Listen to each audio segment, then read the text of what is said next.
It's been a somber week for the community in the Vaal and South Africa at large. 12 young lives cut short on Monday morning on their way to school in Vanderbijlpark.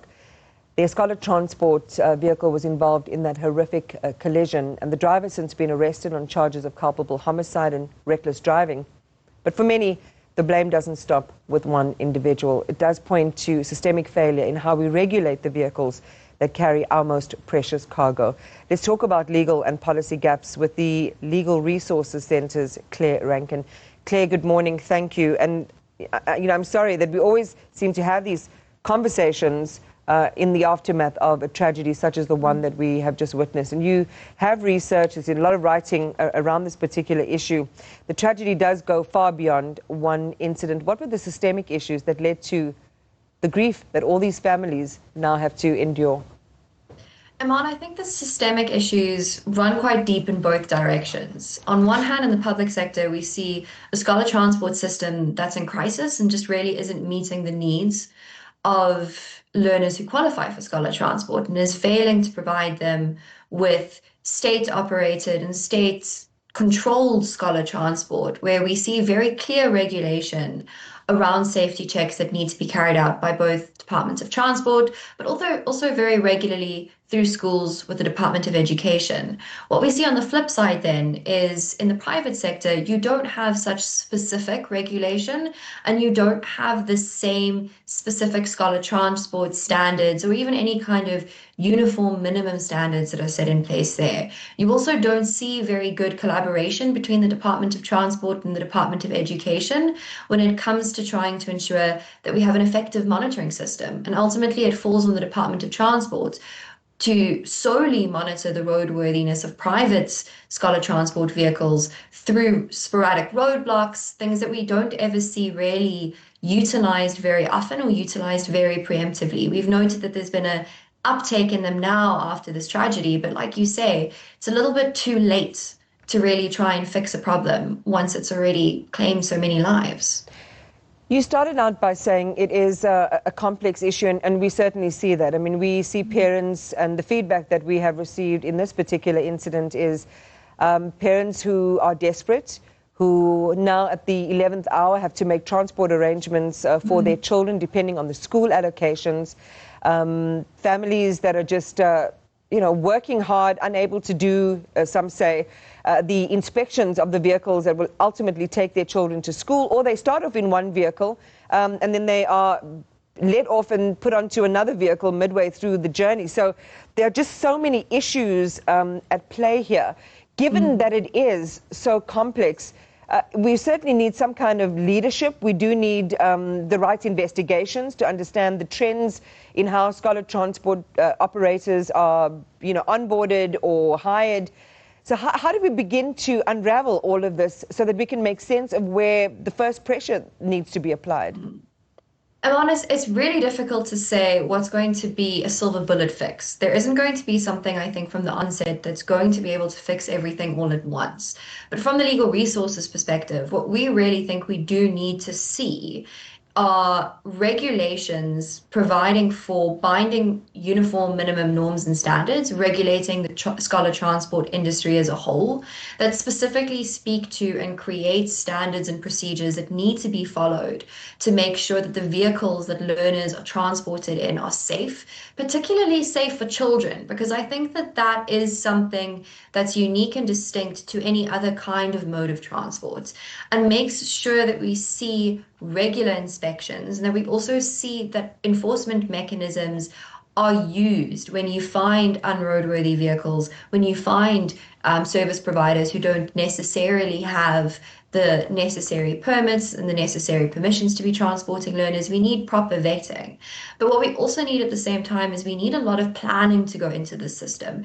We need the Department of Transport, in collaboration with the Department of Education, to act proactively to make sure that they have the right plans in place, executed at the right time across an academic year, and make sure that they have an adequate budget made available to ensure that they meet the need for scholar transport across the country.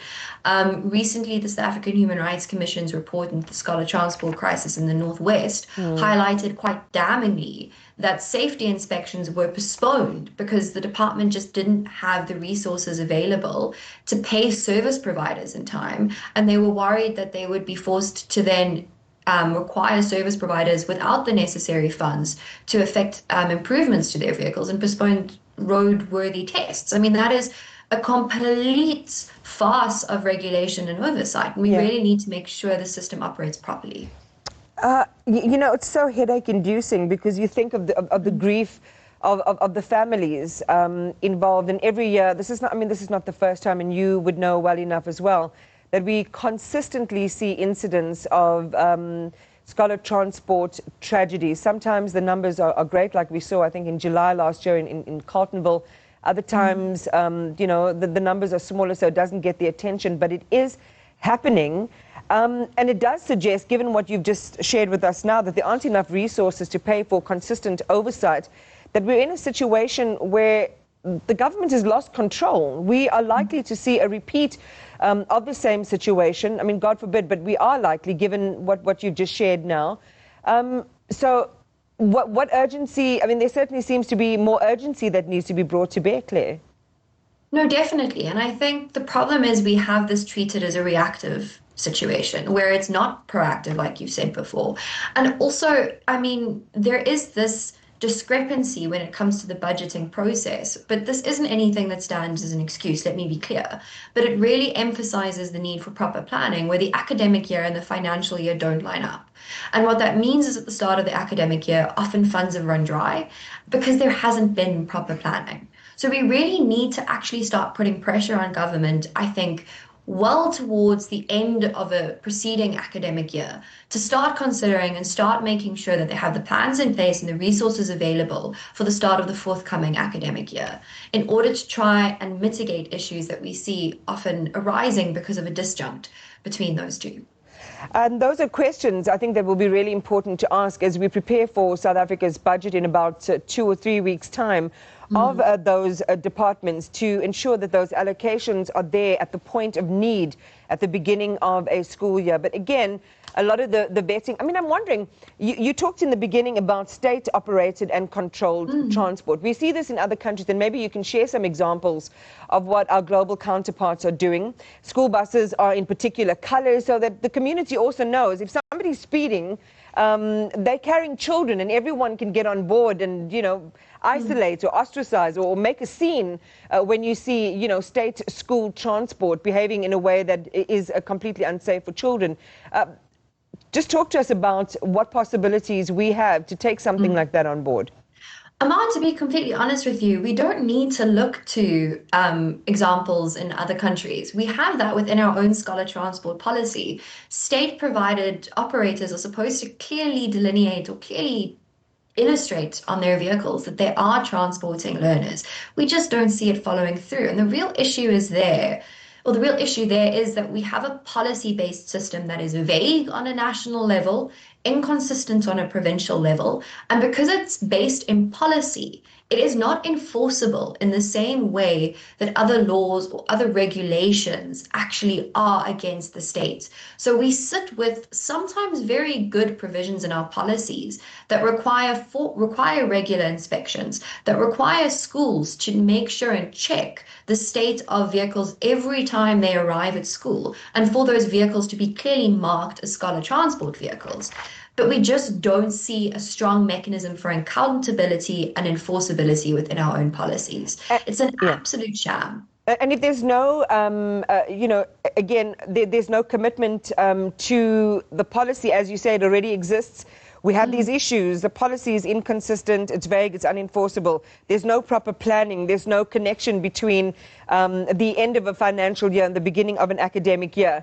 And then, gasp, you know, there's no enforcement. We're going to see this happen again. More families are going to be mourning the loss of their children. So what does it say then about government stated commitment to protecting children? We always say that you need to test government's commitment based on how many resources it allocates and the actual follow through and its actions. And I think it's quite clear to see here that its commitment might exist on paper, but unfortunately it rings hollow when it comes to actual action and what we see in the real world. And that's the biggest tragedy. Again, thank you very much for sharing with us your perspective and your analysis. And again, it gives us a recourse in terms of the pressure that we can put to bear on the Department of Transport, the Department of Education, in terms of working more strongly together and seeing these commitments come to life and not just reactive, doing those checks and doing those inspections when already children have died. Claire Rankin, thank you for your time this morning. She's with the Legal Resources Centre.